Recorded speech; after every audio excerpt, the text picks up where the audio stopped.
Is this actual proof that the Malaysia Flight 370, which disappeared on March 8, 2014, was indeed abducted by aliens? You are now within minutes of horror, and your only chances of survival is hitting that like button. With that being said, let's continue on with the video.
The Malaysian Flight 370 is back into the spotlight because there are people that are saying this new video footage that has come out is the real deal.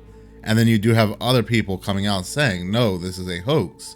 But why do people believe this video is real? So you actually have two pieces of video footage. You have the Chinese satellite perspective, and you also have the FLIR, thermal drone. So while there is two different pieces of video footage, somebody decided to put them side by side and release one video, and come to find out, both videos match frame for frame.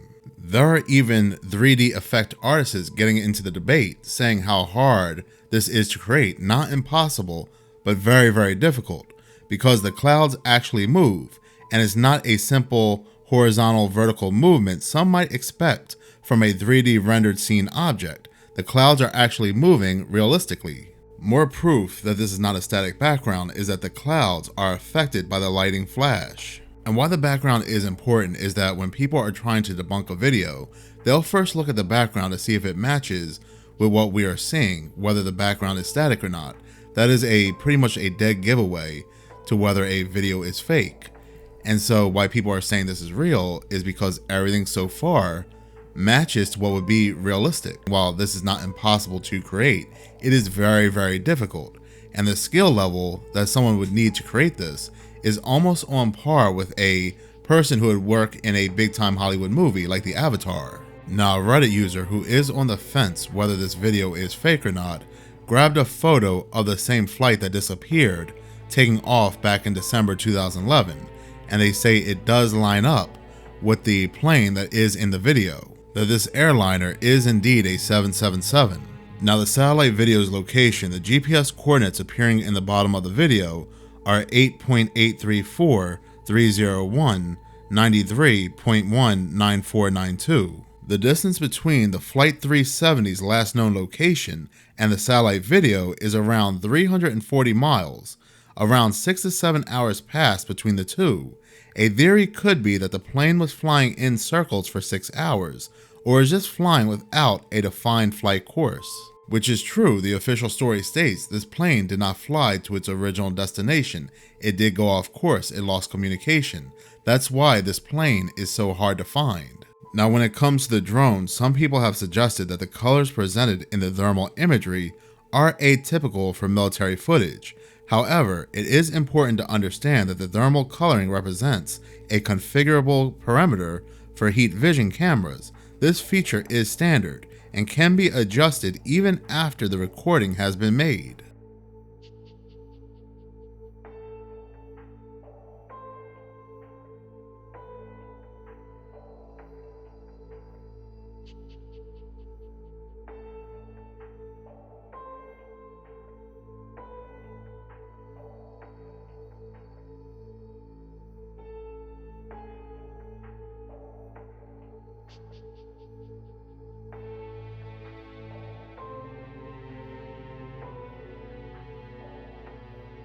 Now here's what makes this even more believable.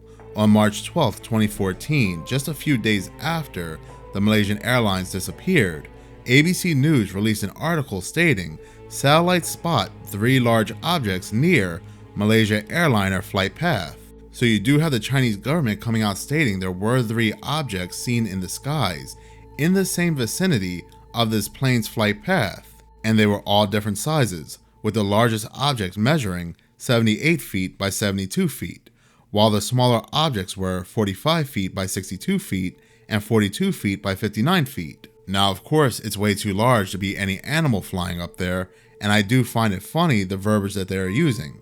They're not saying that this is other planes up there. No, these are objects, and they do look spherical.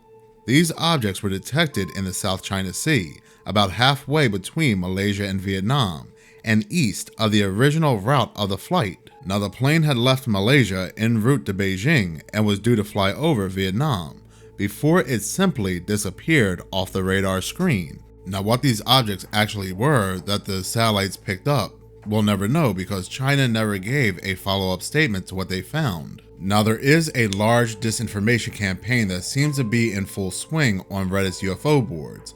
For example, an unusual high number of posts are trying to discredit this remarkable footage with easily disprovable arguments. Now, while trolls can never be ruled out, these could also be state actors from a US agency trying to discredit this video. Now, this satellite and drone video footage was released 72 days after the Malaysian flight disappeared, and it was pretty much swept under the rug because everybody believed it to be fake. But it is being released again because we are in a time where the whistleblowers are coming out of the woodworks saying UFOs and aliens are real.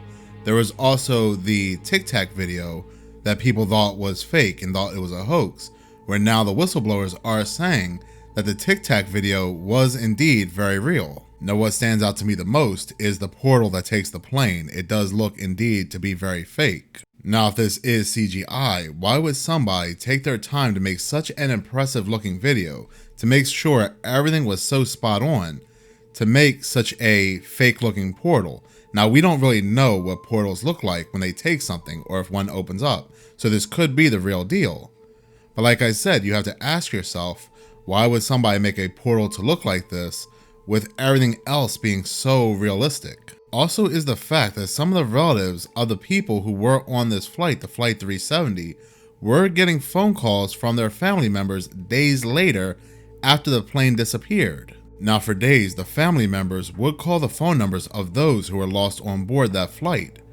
And even more confusing, when they would call those phone numbers, the phones would actually ring. There would be a signal, which adds to the confusion even more. If these phones were able to take a phone call, if they were able to get a signal and not go straight to voicemail, how come these phones could not be tracked, their location be found? One woman even claimed she got a phone call from her father who was on this flight, and she was late in answering the phone call. So again, one does have to ask, why can't these phone calls be traced? Now, because officials cannot answer this very basic question, and they still have to find this plane, with all our technology, this plane and these people are still lost. They eventually closed the case, with many people not buying with what they actually found. Now, between 2015 and 2016, pieces of the plane were found between St. Denis Beach and Pemba Island in Tanzania, but this was found to be bogus by independent examiners. They stated debris which floats across the ocean collects a wide variety of marine organisms as it travels, allowing scientists to understand how long it has been in the water and where it has traveled from. Which is actually an excellent point. We know where these pieces ended up, but we don't know where they traveled from. Aircraft wreckage which entered the water in the eastern part of the Indian Ocean as a result of a crash on March 8, 2014, should for the most part be richly covered in a variety of organisms. However, this was not observed. Most of the pieces had little or no visible biofouling. So what's fascinating is, even if this plane would have exploded in mid-air from a missile, the pieces would have still landed into the water and floated outward, collecting a bunch of organisms, and yet this was not seen. Now, a notable exception was the flap of the plane, which washed ashore on Reunion Island in July 2015, which had a rich covering of marine biofouling.